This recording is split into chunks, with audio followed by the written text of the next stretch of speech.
Disabilitas mental itu ditandai dengan bisa ada kekacauan proses berpikir. Disabilitas intelektual ditandai dengan perkembangan intelektual yang terhenti gitu. Jadi gak semerta-merta kemudian kalau seseorang itu punya riwayat di masa lalu kemudian boleh melakukan sebuah aksi menghilangkan nyawa orang lain. Assalamualaikum warahmatullahi wabarakatuh. Selamat pagi, siang, ataupun sore untuk semua teman-teman yang sedang menyaksikan podcast ini. Selamat datang di podcast perdana dari Persada Academy Podcast. Perkenalkan, saya Alia Ufaira yang akan memandu teman-teman semua pada podcast perdana kita pada kesempatan kali ini. Namun tentu saja teman-teman, saya tidak sendiri dalam podcast kali ini. Saya ditemani oleh Ibu Dr. Frilia Rahma Putri, SPKJ atau spesialis kedokteran, konsultan psikiatri anak dan remaja. Beliau juga merupakan dosen dari Fakultas Kedokteran di Universitas Brawijaya dan juga merupakan dosen peneliti di Persada UB. Dan juga beliau juga aktif berpraktik di beberapa rumah sakit seperti Rumah Sakit Syaiful Anwar, Persada Hospital, dan juga Hayunanto Medical Center. Tentunya dengan kita mengundang Ibu Frilia di sini, kita ingin membahas topik mengenai disabilitas mental dan disabilitas intelektual. Mungkin saya menyapa Ibu Frilia terlebih dahulu. Ibu Frilia, apa kabarnya pada kesempatan hari ini? Kabar baik, alhamdulillah, Lia. Alhamdulillah. Mungkin Ibu bisa menceritakan sedikit ada kesibukan akhir-akhir ini, mungkin jadwalnya sedang padat atau seperti apa, Ibu? Iya, ritual seperti biasa sebagai staf pengajar, karena kok kita di Fakultas Kedokteran kita ada dua ranah ya, di pendidikan dan juga pelayanan. Tapi untuk melakukan tridharma pendidikan tentu ditambah lagi dengan pengabdian masyarakat. Sama seperti kalian semua. Oke, baik kalau begitu. Mungkin tanpa berlama-lama lagi, kita ingin memperkenalkan nih kepada audiens yang menyaksikan podcast kali ini terkait pendalaman disabilitas mental dan disabilitas intelektual, tentunya juga dengan ilmu yang Ibu miliki. Pertama-tama, untuk pembukaan kita ingin menanyakan Ibu. Jadi apa sih Bu psikiatri forensik itu? Gitu? Apa yang dimaksud dengan psikiatri forensik? Ya, kalau kita bicara psikiatri forensik, sebenarnya psikiatri forensik itu adalah salah satu cabang ilmu kedokteran ya, yang memang berkaitan erat dengan bidang hukum gitu. Ada juga kedokteran forensik mediko-legal gitu. Tapi kok bidang psikiatri forensik ada aspek-aspek psikologi, aspek-aspek psikiatrinya yang kita assess gitu, terkait dengan kaitannya dengan bidang hukum itu tadi gitu. Oke, baik. Mungkin selanjutnya untuk peran dari psikiatri forensik sendiri Ibu di dalam sistem peradilan pidana itu seperti apa Ibu? Iya. Secara spesifik kalau tadi pertanyaan dalam kasus peradilan pidana, tentu kita membantu dari kasus-kasus peradilan pidana gitu. Kita perkenalkan terlebih dahulu. Jadi di pasal 38 dan 39 KUHP baru, teman-teman, mungkin di sini juga ada. Bagi teman-teman yang ingin memilikinya juga bisa nanti dipesan di link di bawah. Jadi di dalam pasal 38 di situ dijelaskan bahwa setiap orang yang pada waktu melakukan tindak pidana menyandang disabilitas mental dan atau disabilitas intelektual dapat dikurangi pidananya atau dikenai tindakan. Nah, maka berangkat dari situ Ibu, kita ingin bertanya terkait dari hal ini, apakah ada psikiatri forensik yang memang atau psikiatri secara umum yang memang menangani disabilitas mental ataupun disabilitas intelektualnya itu sendiri? Iya, untuk pelaku ya yang memang diduga gitu ya, atau memang dia punya disabilitas mental kemudian dalam kondisi kekambuhan akut gitu ya, misalkan dalam kasus-kasus psikotik akut gitu ya, atau gangguan afektif bipolar dengan ciri psikotik, atau mungkin gangguan kepribadian, gangguan ansietas berat, dan gangguan dari bagian dari disabilitas mental yang lain, dan juga pada kasus-kasus anak dengan disabilitas intelektual. Tetapi sebenarnya tidak hanya anak-anak dengan kasus disabilitas intelektual, tapi anak-anak dengan gangguan spektrum autisme misalkan dalam kondisi neurodivergent ya. Nah, itu juga biasanya sangat rentan sekali melakukan perilaku atau perbuatan yang melawan hukum gitu. Kalau untuk ketersediaan daripada psikiatri forensik di Indonesia sendiri, Ibu, apakah saat ini sudah cukup memadai atau masih perlu penambahan atau seperti apa? Iya, kalau ditanya jumlahnya cukup atau tidak gitu ya, jawabannya adalah belum memadai. Jadi untuk konsultan psikiatri forensik sendiri atau subspesialis psikiatri forensik itu jumlahnya masih sangat terbatas gitu. Dalam pemeriksaannya, terkadang ketika suatu daerah, misalkan daerah X, ternyata belum ada konsultan psikiatri forensik, kemudian belum ada psikolog klinis, kemudian psikiater umumnya juga sangat terbatas. Nah, dari organisasi profesi melalui ID biasanya nanti akan juga dilibatkan gitu psikiater maupun psikolog yang nanti akan dilakukan atau ditempatkan dalam sebuah tim untuk sama-sama menata kelola kasus tersebut.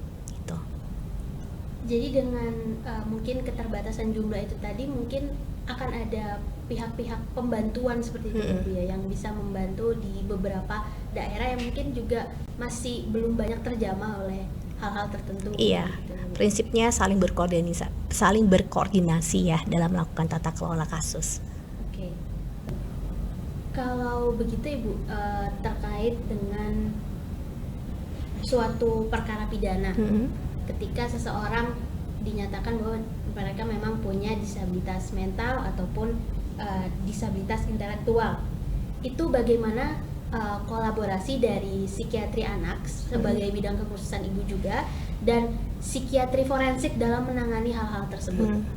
Ya, biasanya untuk kasus-kasus yang melibatkan anak berhadapan dengan hukum gitu ya, dari teman-teman sejawat psikiatri forensik akan mengajak kerjasama untuk berkolaborasi dalam melakukan tata kelola gitu.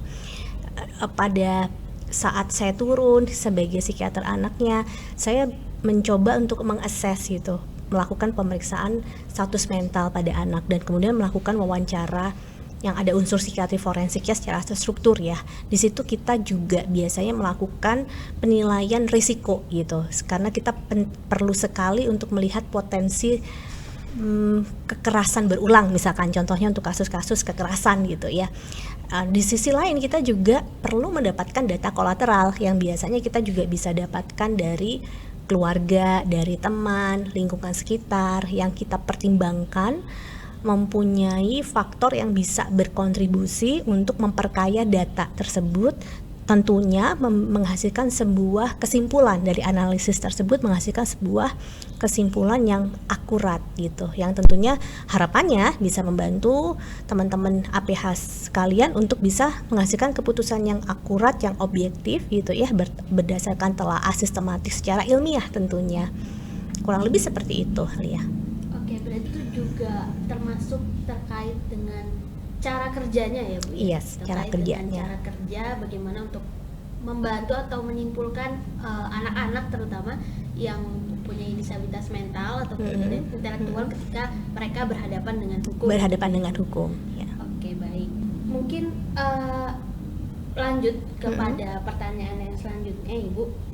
Di dalam pasal 38 dan 39 yang sudah sempat disinggung juga tadi, itu ada beberapa jenis ada disabilitas mental dan disabilitas intelektual yang telah disebutkan.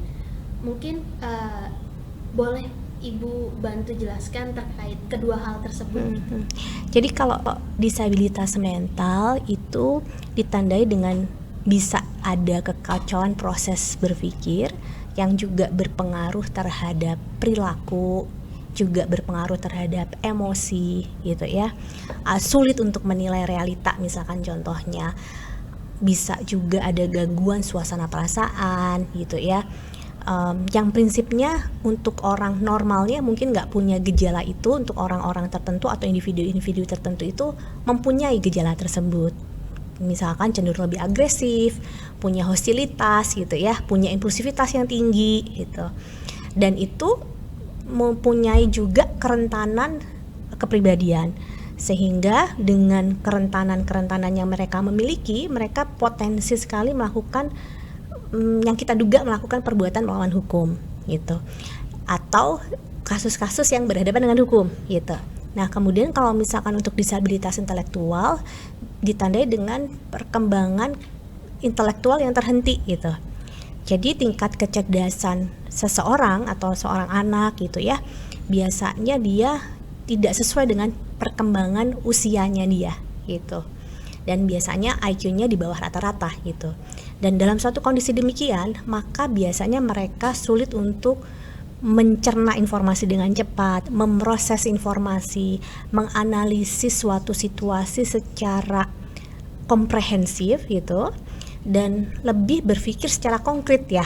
Jadi kemampuan abstraksinya kurang gitu misalkan, sehingga pada saat mereka menghadapi suatu situasi masalah, mungkin mereka punya kendala dalam mengatasi masalah tersebut.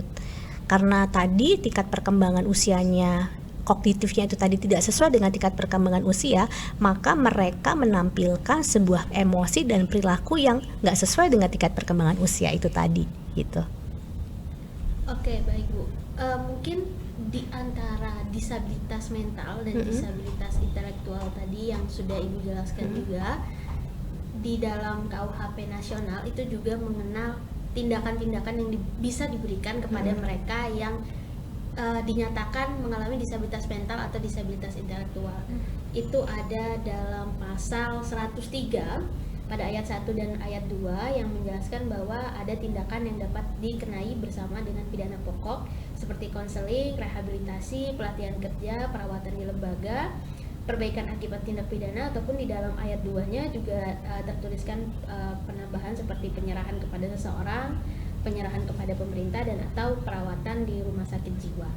Mungkin bisa Ibu jelaskan terkait dari disabilitas mental maupun disabilitas intelektual, apa saja tindakan-tindakan yang bisa dikenakan kepada mereka-mereka ini, Bu? Ya, tindakan-tindakan itu apa saja yang bisa kita aplikasikan ya pada mereka ya. Tentunya tujuan dari tindakan-tindakan tersebut itu kan sifatnya adalah korektif ya. Jadi bagaimana mempersiapkan mereka itu menjadi versi yang lebih adaptif, bisa berfungsi secara adaptif gitu ya. Kemudian juga bisa berguna di masyarakat dan sebagai warga negara yang baik. Tentu itu goal yang ingin kita capai bersama. Dan dalam prosesnya itu tadi, tindakan-tindakan yang dilakukan yang seperti tadi Alia uraikan gitu ya. Misalkan ada konseling, maka konseling itu yang bisa dilakukan adalah upaya-upaya psikologis tentu yang dilakukan oleh para profesional. Tujuannya apa? Tujuannya untuk bisa membantu seseorang itu dapat mengatasi masalah ketika mereka dihadapkan pada suatu situasi menekan gitu. Maka nanti akan diajarkan problem solvingnya seperti apa, kemampuan untuk mengelola emosi, manajemen marah gitu ya, kemudian menoleransi rasa frustasi misalkan seperti itu. Nanti disesuaikan, ada modalitas, misalkan modalitas psikoterapi. Nah kemudian dalam prosesnya ketika memang dirasa ada indikasi sebuah terapi farmakologi gitu ya, sifatnya obat, maka itu juga bisa diaplikasikan kepada individu tersebut. Nah kalau kita bicara terkait rehabilitasi, biasanya itu merupakan upaya korektif atau pemulihan ya gitu. Jadi baik itu rehabilitasi mental, rehabilitasi psikososial. Jadi sifatnya rehabilitasi ini nggak cuma hanya masalah psikologisnya, tetapi fisiknya juga gitu. Jadi assessmentnya juga, tata laksananya lebih komprehensif gitu. Dan sekali lagi supaya mereka bisa menjadi lebih pulih gitu ya. Pulih tidak harus kembali seperti sebelumnya gitu ya, atau sempurna gitu ya. Tapi paling tidak mereka bisa pulih dan menjadi lebih adaptif. Jadi kembali lagi bisa berfungsi secara adaptif. Dan kemudian tadi ada perawatan di rumah sakit misalkan contohnya ya, perawatan di rumah sakit ini memang kita punya kendala fasilitas-fasilitas yang belum tersebar secara merata dengan sarana prasarana yang lengkap dan memadai. Tapi tentu kita berproses gitu. Maka kita sama-sama berbenah diri dan kemudian meningkatkan gitu ya kemampuan dan juga keterampilan gitu para psikiaternya, para psikolog, para perawat di kesehatan jiwa, perawat jiwa itu sendiri dan perangkat-perangkatnya yang memang bekerja sebagai nakes gitu ya yang terkait dengan kesehatan mental gitu. Dan kemudian tadi juga ada perawatan, ada seperti penyerahan kepada seseorang atau perawatan di lembaga. Ya. Ada juga pelatihan kerja. Ya, kalau terkait penyerahan kepada seseorang biasanya nanti siapa nih yang akan mengampu gitu ya, gitu. Jadi dipilih memang seseorang yang representatif ya, yang dipertimbangkan bisa mengakomodir gitu ya, bisa mengayomi, bisa mendampingi, bisa membersamai dalam proses kehidupan ke depan gitu misalkan. Nah kemudian terkait dengan pelatihan kerja ya. Jadi kalau kita bicara pelatihan kerja artinya kita membekali seseorang itu dengan keterampilan gitu supaya mereka nanti bisa terjun ke masyarakat gitu, bisa berguna untuk masyarakat gitu ya. Dan balik lagi esensinya adalah kembali menjadi warga negara yang baik tentunya, yang bisa bermanfaat bagi negara juga dan berguna bagi nusa dan bangsa gitu.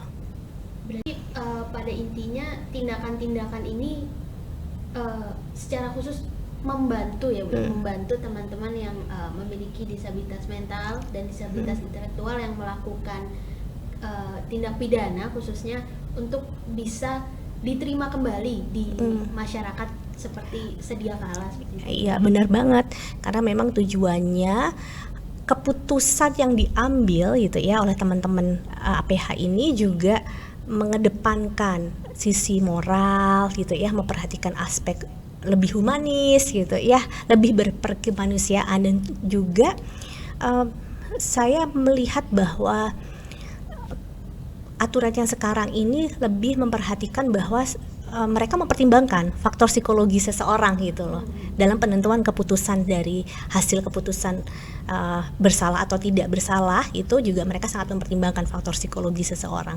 Mengapa seseorang itu motif ya melakukan tindakan A, tindakan B ketika mereka punya beberapa opsi rencana, tapi apa sih yang membuat mereka melakukan suatu aksi gitu.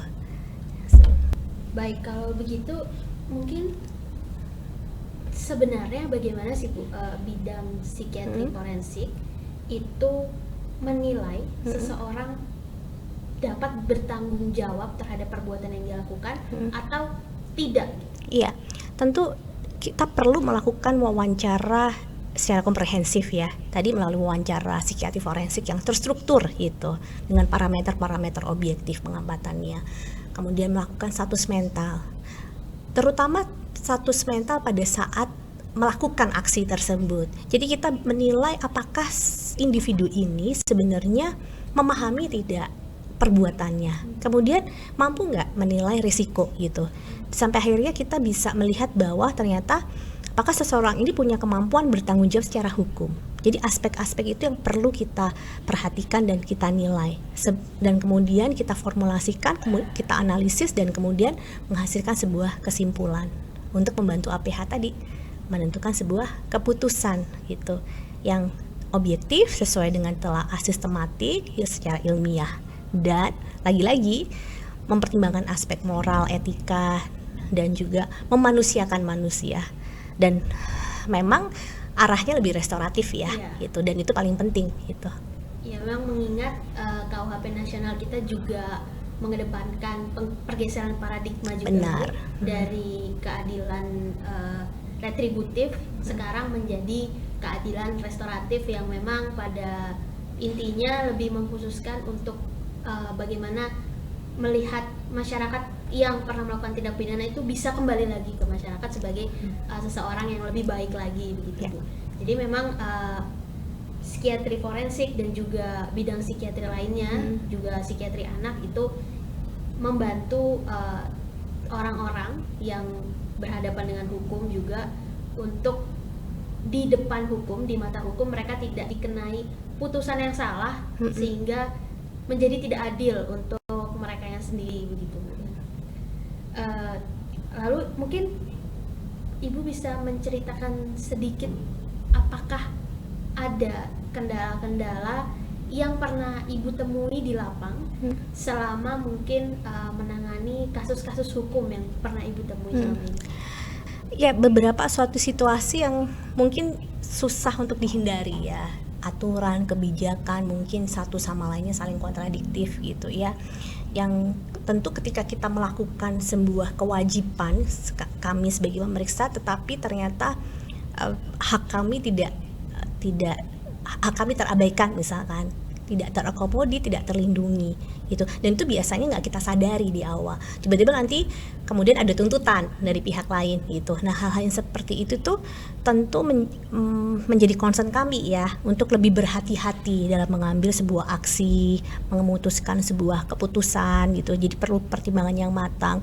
Di sisi lain ketika tantangannya juga kalau misalkan ketemu pasien yang sulit gitu, yang butuh pemeriksaan yang panjang, kemudian butuh tim kolaborasi, jadi nggak cuma melibatkan psikiatri saja, misalkan bidang psikiatri nggak cuma melibatkan psikiater, tapi kalau sudah ternyata ada kondisi fisik juga, kita juga melibatkan teman sejawat kita gitu, di dokter-dokter yang berorientasi pada fisik ya. Kalau di psikiatri kan lebih ke kesehatan mental misalkan, tetapi dua komponen fisik dan mental itu nggak boleh kita abaikan. Jadi kita nggak juga boleh fokus hanya pada mentalnya aja gitu. Meskipun kita di psikiatri gitu ya, kita tetap harus memperhatikan aspek-aspek fisik yang memang perlu menjadi perhatian khusus gitu. Jadi itulah yang dinamakan tata laksana atau tata kelola secara komprehensif.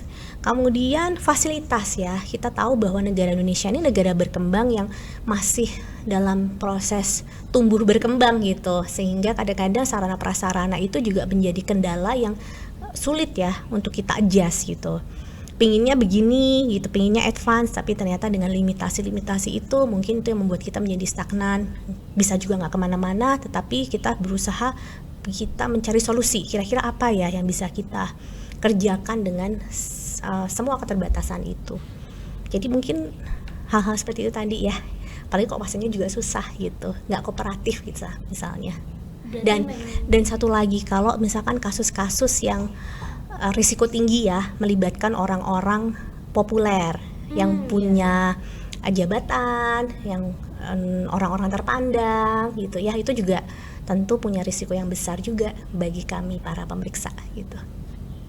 Berarti memang ketika turun di lapangan itu kondisinya sangat kompleks ya Bu, untuk bisa menentukan disabilitas mental dan disabilitas intelektualnya, dan juga membantu teman-teman tersebut, karena seperti yang Ibu jelaskan tadi, banyak tantangan dan banyak faktor yang mempengaruhi juga gitu.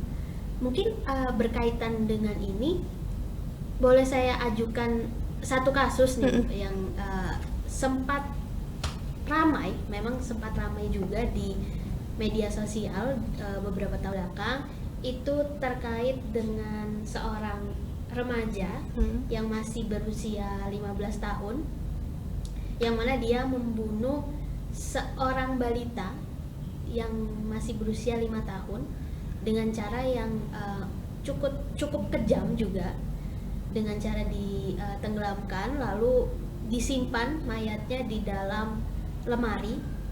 Walaupun selanjutnya anak tersebut memang melaporkan dirinya kepada kepolisian gitu, mengaku bahwa memang telah melakukan kejahatan tersebut. Namun setelah diketahui lebih lanjut, diketahui bahwa anak tersebut juga merupakan korban dari pelecehan seksual yang dilakukan oleh kekasihnya dan juga oleh pamannya sendiri gitu. Sehingga yang ingin saya tanyakan khususnya untuk kasus ini, apakah memang keadaan-keadaan tertentu kepada seorang remaja khususnya Bu bisa mempengaruhi perilaku yang dilakukan atau tindakan yang dilakukan akibat daripada peristiwa yang juga pernah dialami gitu? Ya, artinya ketika seorang individu itu punya riwayat kekerasan, mengalami sebuah kekerasan, tentu itu menjadi catatan ya buat kita pertimbangkan sebagai faktor risiko. Namun lagi-lagi nggak semerta-merta kemudian kalau seseorang itu punya riwayat di masa lalu kemudian boleh melakukan sebuah aksi menghilangkan nyawa orang lain gitu ya. Jadi dalam prosesnya seseorang itu juga punya pilihan untuk memilih aksi yang sesuai dengan situasi yang lebih humanis itu. Apakah pilihannya kemudian harus menghilangkan nyawa orang gitu ya. Nah, maka dalam pemeriksaannya kita memang perlu memperhatikan resiko itu tersebut, kemudian apakah punya potensi untuk berulang, kemudian kita juga melihat riwayat penyakit sekarang, riwayat gangguan yang dulu kalau memang ada gitu ya, terutama apakah memang ada tendensi gangguan psikiatri yang menonjol katakanlah gitu ya. Apakah ketika saat melakukan perbuatan tersebut memang tidak dalam kondisi yang fit atau prima secara mental, atau mungkin mengalami gangguan menilai realita, misal mungkin ada suara-suara gitu ya, atau murni dari isi pikirnya sendiri karena rasa marah, kesal gitu. Sehingga hal-hal tersebut kita assess dan kita perlu tahu motivasi apa yang melatar belakangi seseorang itu melakukan aksi yang dia pilih gitu. Dari beberapa opsi yang kita punya pilihan gitu. Oke, marah kan, apakah ia marah harus mengakhiri hidup gitu? Mungkin mengumpat gitu ya, atau mungkin lebih agresif dikit, mukul tapi nggak sampai menyakiti atau menghabisi nyawa orang gitu. Jadi hal yang seperti itu perlu kita pertimbangkan. Nah, tapi permasalahannya nggak hanya selesai di situ. Kita periksa, kita perlu pikirkan bagaimana supaya individu ini mendapatkan tindakan terapi yang adekuat gitu. Ya, misalkan dari tadi ya, dari tindakan-tindakan yang seperti konseling gitu ya, perlu apakah ada juga indikasi pengobatan. Jadi tentu kita memikirkan tata kelola secara komprehensif untuk kasus tersebut gitu. Mungkin sedikit pertanyaan lanjutan yang masih berkaitan dengan kasus ini, Bu. Di sini kan anak tersebut masih kisarannya berusia remaja gitu. Apakah itu juga mempengaruhi gitu kematangan pikirannya? Iya, perkembangan kognitifnya itu belum terbentuk secara sempurna. Jadi, tapi emosinya bisa campur aduk ya, naik turun, upside down gitu ya. Kadang-kadang emosi itu juga mengaburkan pemikiran yang matang gitu. Sehingga dari tingkat kematangan cara berpikir, kematangan emosi, mereka masih dalam proses transisi, belum berkembang secara sempurna gitu, terutama dari perkembangan kognitifnya itu sendiri. Sehingga itu juga menjadi hal yang perlu kita pertimbangkan gitu untuk usia remaja, individu remaja yang berhadapan dengan hukum. Oke, menarik sekali pembahasan kita pada kesempatan kali ini, Bu. Mungkin sebelum mengakhiri sesi podcast kita, apakah dari Ibu ada beberapa ataupun ada harapan yang bisa diberikan terkait perkembangan psikiatri forensik di Indonesia sendiri? Yang pasti psikiatri forensik di Indonesia semakin tumbuh, berkembang dan maju ya. Nah, kita sedang berproses, dan saya melihat bahwa teman sejawat psikiatri forensik, beberapa kolega saya gitu ya, mulai menata gitu bagaimana supaya kita juga bisa memberikan sebuah pelayanan yang memang bisa dibilang tentunya prima, sesuai dengan kebutuhan gitu ya, dan lebih ilmiah dan lebih objektif. Nah, di sisi lain harapan saya tentu kita juga punya fasilitas sarana dan prasarana yang memadai, dan juga aturan yang berpihak ya tentunya kepada pemeriksa. Perlu diperhatikan juga tentang keselamatan pemeriksa itu dari aspek legalnya itu. Karena sebenarnya kita dalam memeriksa itu tentu menggunakan prinsip kehati-hatian gitu ya, objektif, tidak memihak gitu. Tetapi konsekuensinya juga besar. Kita kebayang kalau misalkan ada individu-individu yang mungkin tidak menerima dengan hasil yang kita sarankan gitu ya, itu juga punya risiko yang besar gitu terkait dengan keselamatan gitu. Jadi tentunya itu menjadi salah satu concern yang yang cukup penting ya buat kami semua gitu. Kalau untuk harapan dari Ibu sendiri untuk Persada UB nih, Persada UB kedepannya, harapan dari Ibu seperti apa?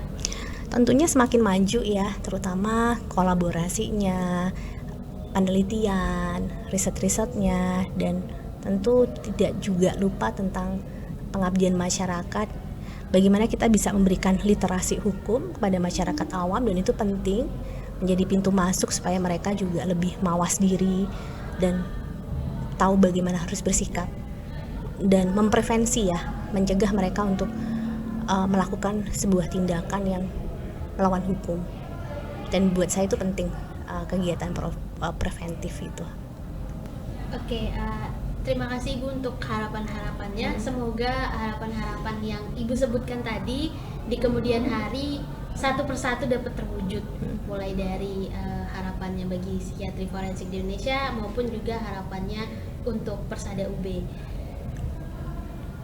Kita sudah berada di akhir segmen daripada podcast kesempatan hari ini, Ibu. Saya ucapkan terima kasih banyak kepada Ibu Frilia yang sudah menyempatkan waktunya untuk hadir di podcast perdana kita pada kesempatan hari ini. Mungkin nanti kalau semisal ada topik-topik yang menarik lagi dan bisa kami diskusikan lagi dengan Ibu masih berkenan untuk hadir lagi di podcast kita. Pasti Ali, apa sih yang enggak untuk Persada UB? Oke, siap Ibu, siap Bu. Sekali lagi terima kasih Ibu. Terima kasih juga teman-teman semua yang sudah menyaksikan podcast pada kesempatan kali ini di podcast perdana kami bersama Ibu Frilia. Semoga apa yang disampaikan dalam podcast ini bisa bermanfaat bagi teman-teman semua dan juga bagi ilmu pengetahuan di Indonesia. Sampai jumpa di episode berikutnya. See you.